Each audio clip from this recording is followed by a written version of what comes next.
Welcome to D&D Journey of the 5th Edition. Join our various gaming groups as we play the 5th edition of Dungeons & Dragons. And maybe just hang out and chat about gaming in general. Sit back and enjoy the show.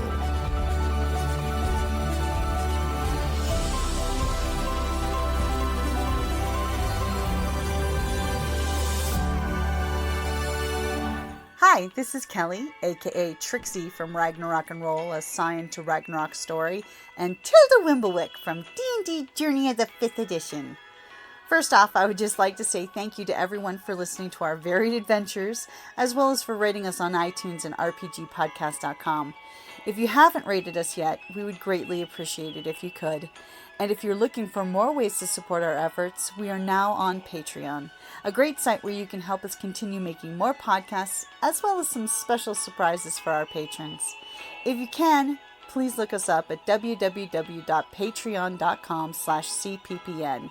Every little bit helps. And again, thank you for listening. Hey guys, welcome back to D&D Journey of the 5th Edition. And today we have an episode not of the Five Fingers and the Forsaken, but something near and dear to my heart because we will be at Wawa WestCon when this day happens. It is about International Game Master Day. March 4th this year will be Monday on 2024. If you all don't know, it's basically the opportunity to celebrate those wonderful, wonderful storytellers and that make our games so special and fun. And it's a day to recognize them for all they do for the gaming community. Yep. I've totally on Patreon posted some posts that regards to keeping game fatigue from creeping and how to take care of your GM because those are important things because if you maintain your game master, you maintain your game.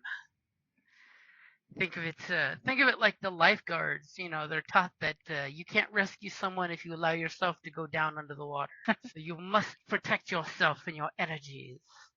Remember to put the oxygen mask on yourself before your child. Exactly. They're small. They don't need oxygen.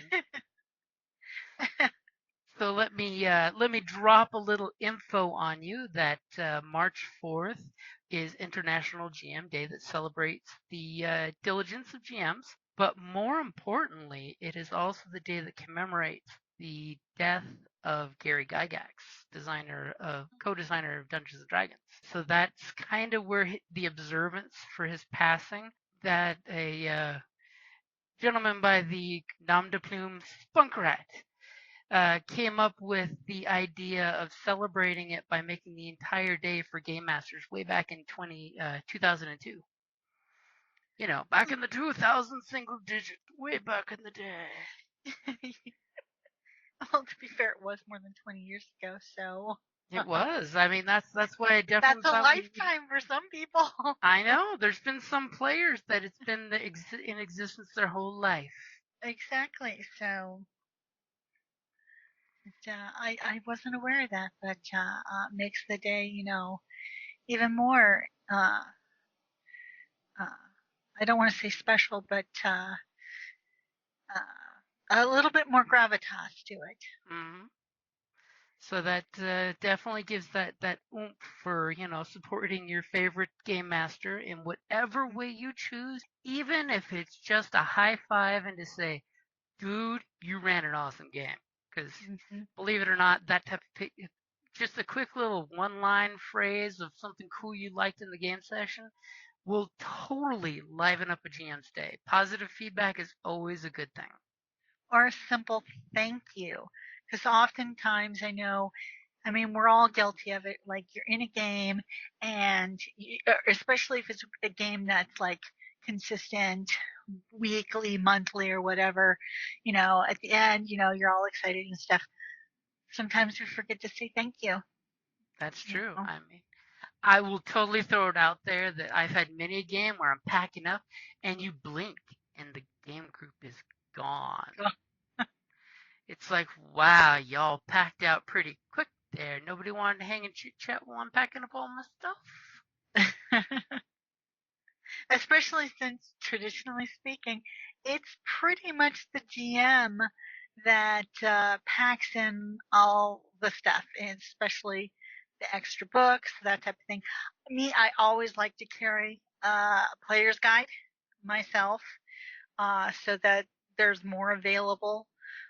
Especially like, oh, hey, ding, everybody, this way that there's a bit more play. But it's typically the GM that has all the accoutrements, I guess you could say. Mm-hmm. I mean, heck, you even go so far as to make sure you have extra pencils. Hey, I was just a player on my D&D game on Sunday. A moment of silence at Wawa WestCon will be the group's last session in the campaign, but I made sure Fergus supported his players when he will be absent. And on the plus side, the Dungeons and Dads crew is going to be at Wawa WestCon to play that game. Cool. So I even bring Unfortunately, conflicts with. it conflicts with a major event that we are part of. So that's why I warned them I could not join in. But yeah, always, in regardless, bring extra pencils. Everyone will need extra pencils. You never know when your pencils won't survive the night. Well, you know me, I always bring extra in as well, but you're always fastidious about that. Also, lots of dice you bring, and I also try to bring lots of dice. But mine tend to be, pink and glitter, so not everybody likes it. It's like only only the GM is not allowed to touch my dice. That's because I can Because you curse them. You do. You curse my dice. I can do it with but a word, not a touch. She didn't say thank you that last time. Curse. No. It really sucked to roll a 1 right now. And then I rolled 2 1s. Oh. But yeah, it's International GM Day. Support your GM. I mean, I do have a quick little list of some ways that you can show to appreciate your GM. What do you got? Well, like, of course, saying thank you, or you know what, especially like if you're gaming at a public venue, support the venue if they're like having drinks, and food or something. You know what? Get a drink for the GM. A lot of times it's in order to reserve rooms and stuff at some places, it costs, and the GM is usually the one that's putting up that. So you know what? Hey, buy a drink, or offer some. If you're, they pay for pizza once if it's like one of those, a potluck style thing, or when you get together, y'all like chipping or something. You know what? Treat the GM every once in a while. Another thing that people can do is like, kind of like if a GM has a little wish list, that you can once in a while, take a look at the wish list or that type of thing, because there's different like what you mean is like if you have an Amazon wish list of future game books and stuff. Yeah, that's definitely one I recommend, because like when we do ours for the podcast, it's the what would you like to play? Here's the things on the wish list. So that way, if you want to play it, well, we just need to get the game materials, then we can play it. So maintaining that is a good way. Or hey, you find out it's your GM's birthday and you want to check out the little wish list.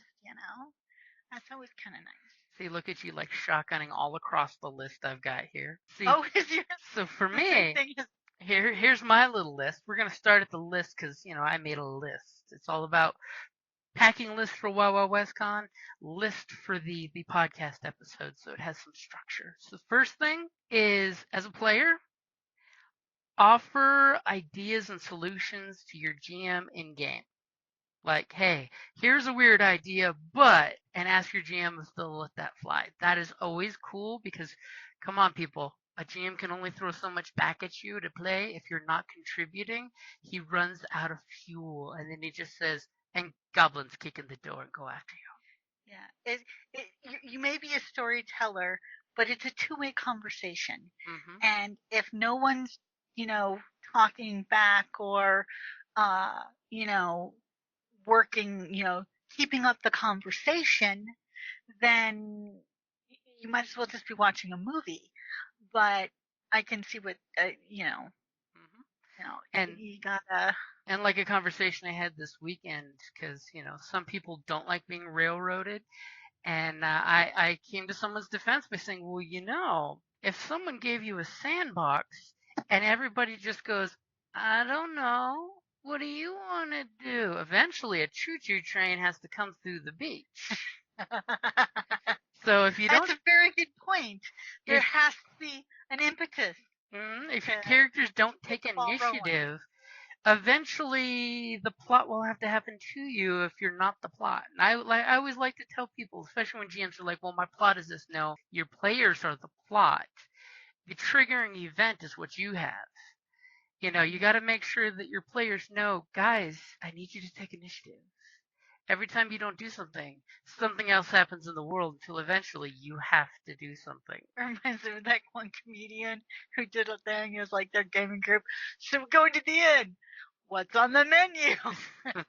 Instead of like, oh look, all this stuff is happening outside. What's on the menu? What was like? I was like, I'll book a room for the night. And he doesn't want to leave the inn. Hmm. It's like So, something has to get you out of the inn. I mean, one of my favorite players, you'll remember this one, had no problem saying at one point in the end, I punched the guy in the face out of the blue, completely out of the blue, and now we have action. Yep. So as the player, don't be afraid to take initiative and do something. If you think there's something interesting in the game world you want to interact with, please speak up. Don't be shy. I mean, what's the worst that the GM says? I won't allow it. Pretty often your GM will say, I will allow it. And then you get to see what happens. So Yeah. don't be afraid to throw out questions and ideas, especially as a person playing a character in a fantasy realm that has magic and dragons and dungeons and slimes. It's okay to ask, in my character's point of view, what would I think is a good idea? Because if the GM doesn't have a good suggestion, you're in trouble. Mhm. But it's totally be good about doing that. So that's how you help support your GM's creative energy, so it's not all on the GM having to hump the story and keep putting the encounters in front of you. Take initiative. Say what you want. Say which orc it is that you have the hard on for against your family because they murdered your great uncle.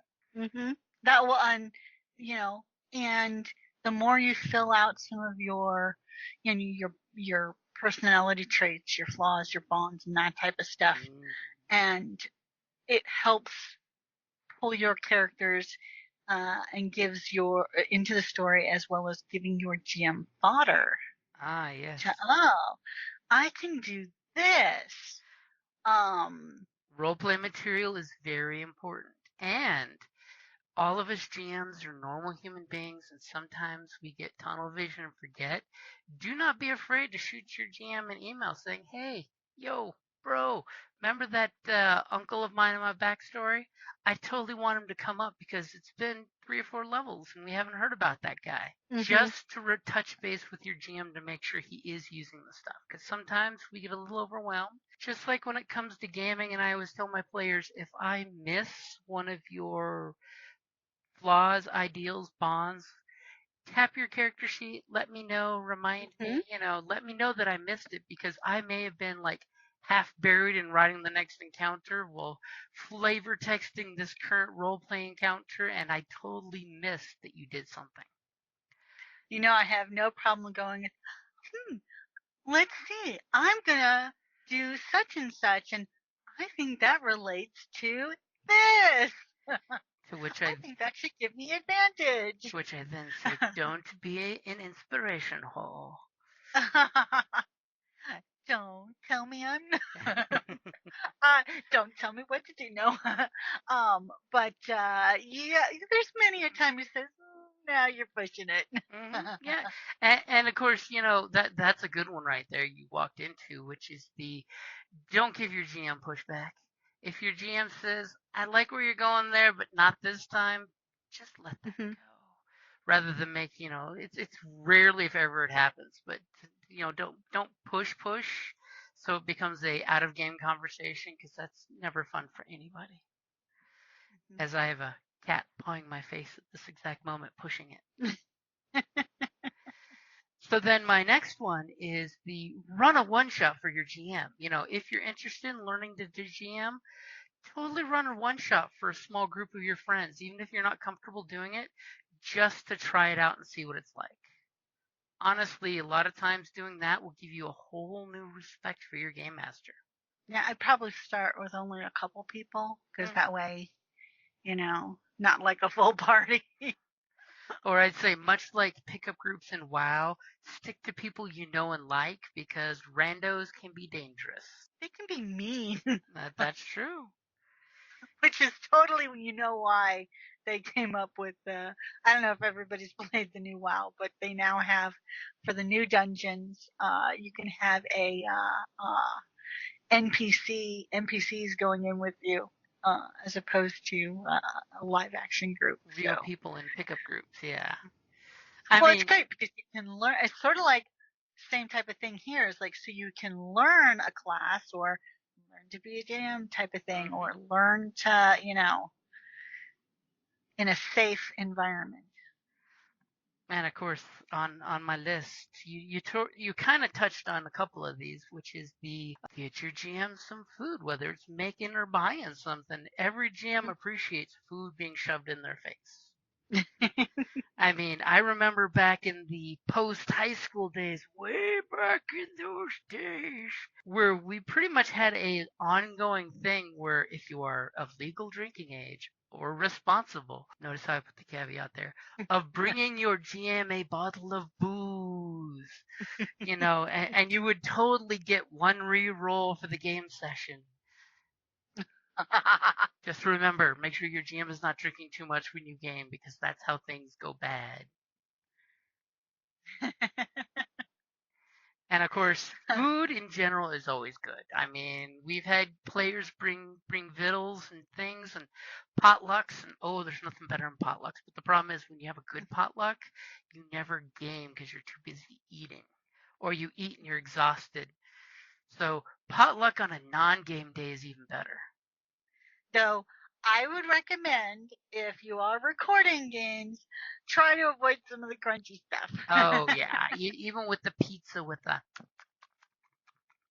or some people with their peanut M&Ms with the crinkle crinkle crinkle. And of course, the other things on my list, because these are, of course, all things that I've been blessed with by my players, is, of course, you touched on new dice. New Mm, dice are always cool, especially if you use them to reap destruction and mayhem upon your players and they regret giving you the new dice. I mean, remember, I think the last set of dice I was given by a players is when Chris and his wife were in town and we found Star Wars dice on the shelf. Back yeah, Star Wars dice is, back in what 2021 during the great shortage when you could not find them still. I actually have a set of dice in here for you. Oh. It's And then just your style. then of course there's especially for Star Wars, if you have any GMs that play Star Wars, they always need more sets of dice. Just gonna totally throw that out there. And Dice Tower. I have been gifted with a Dice Tower from our friend before, and those are always fun. Mhm. Especially if it's not Star Wars dice, because those are a lot of dice shoved in a little tower. Yeah. And then there is the dice tray mats, which are always nice, especially if you have the metal dice. It's not going clunk clunk on the table. It's actually rolling softly on something. Yep. A big one that I actually sent to somebody as a gift, being one of their players, which was a Hero Forge gift card. Ooh, that's a good Because idea. they were showing all these really cool Hero Forge characters they wanted, and they were like NPCs that they were creating. And I'm just like, you know what? During Christmas when they had the sale, I totally dropped a gift card to the GM. Yeah. And what's nice about the Hero Forge, especially depending on how your GM operates, like you don't typically use a screen but a lot of GMs do, and Hero Forge will actually, you can put it on a base that you can mount on a screen. The So it magnetic runs bases. on the, no, the, it just fits over the top of the, um, that at the top, it's just rests on top of it. Mm-hmm. So, that a lot of times some will use it for initiative orders or, this is what you're fighting. No, it's Not the beast. out there. And then you put up something cute But and cuddly. This is the beast. yeah, but with Hero Forge, you can customize whichever base you want, so that's nice. Mm-hmm. And I will double up on the Hero Forge.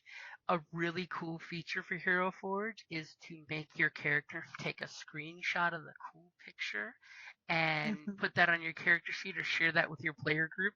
Especially if you're on Roll20, GMs love when you send them a custom made character profile, and Hero Forge is really, really handy for that. I know we've talked about City of Heroes was a good one for making character appearances, but Hero Forge is really good at doing that.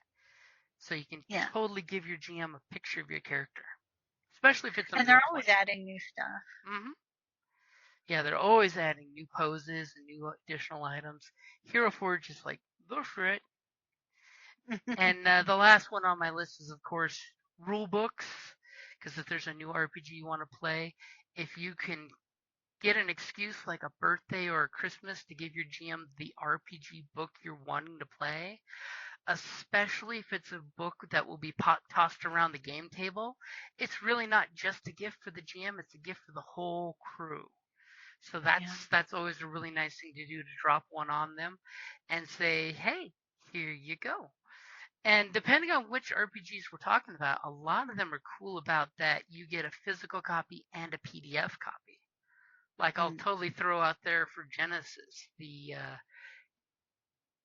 not Terranoth, but they fixed it on Twilight Imperium that you got a free download code in their shop for a PDF when you bought the hard copy. And I totally know that if you go to quite a few Evil Hat Games books, you buy them, you get the PDF copy instantly when you purchase it through their site.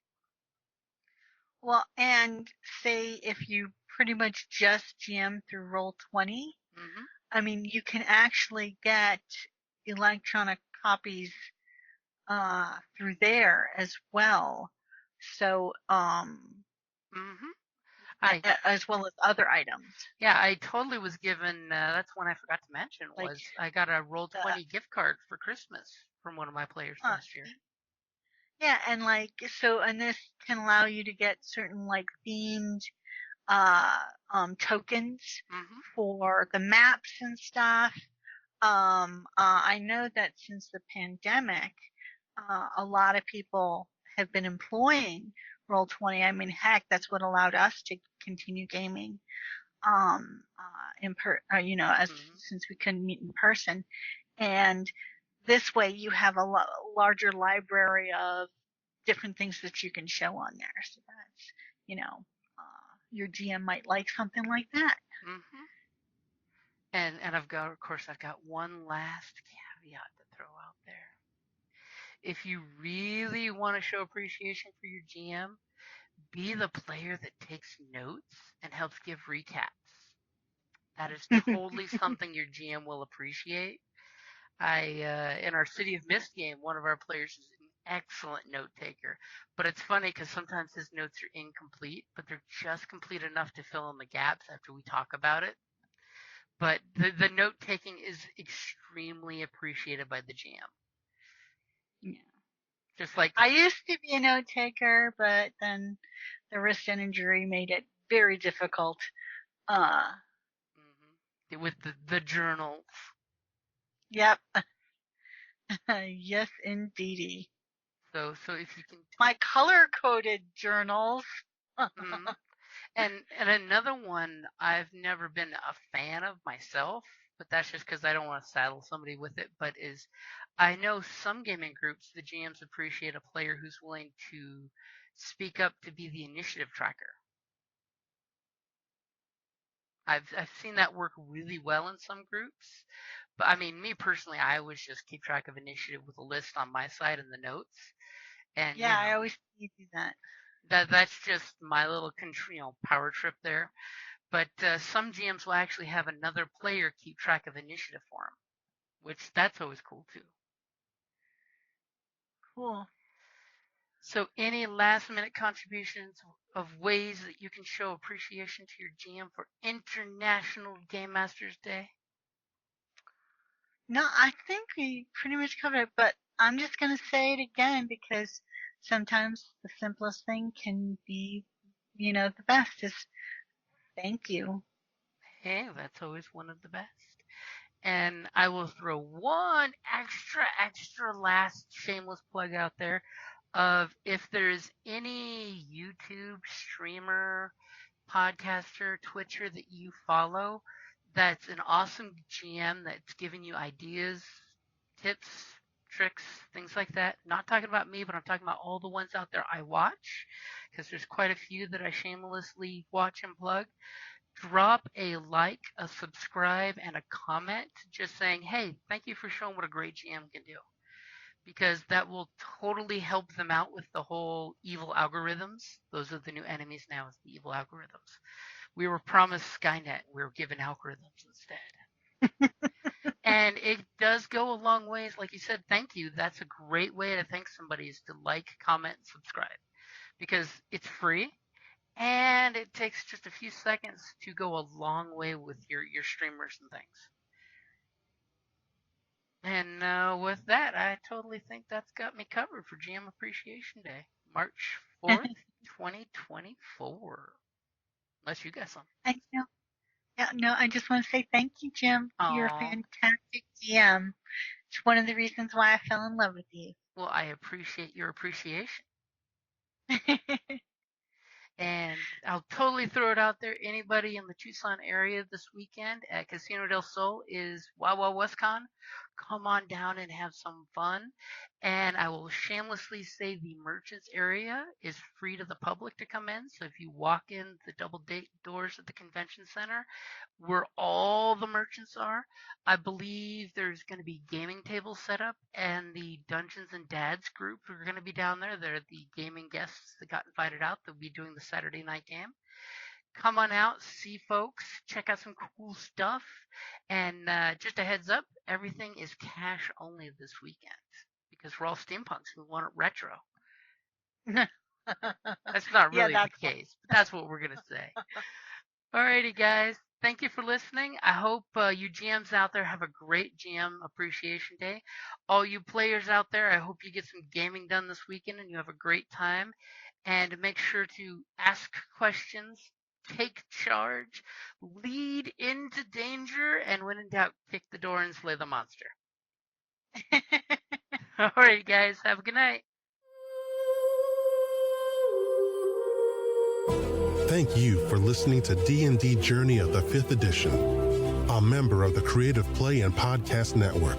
Please follow us on Patreon at patreon.com/CPPN to never miss a show or stream.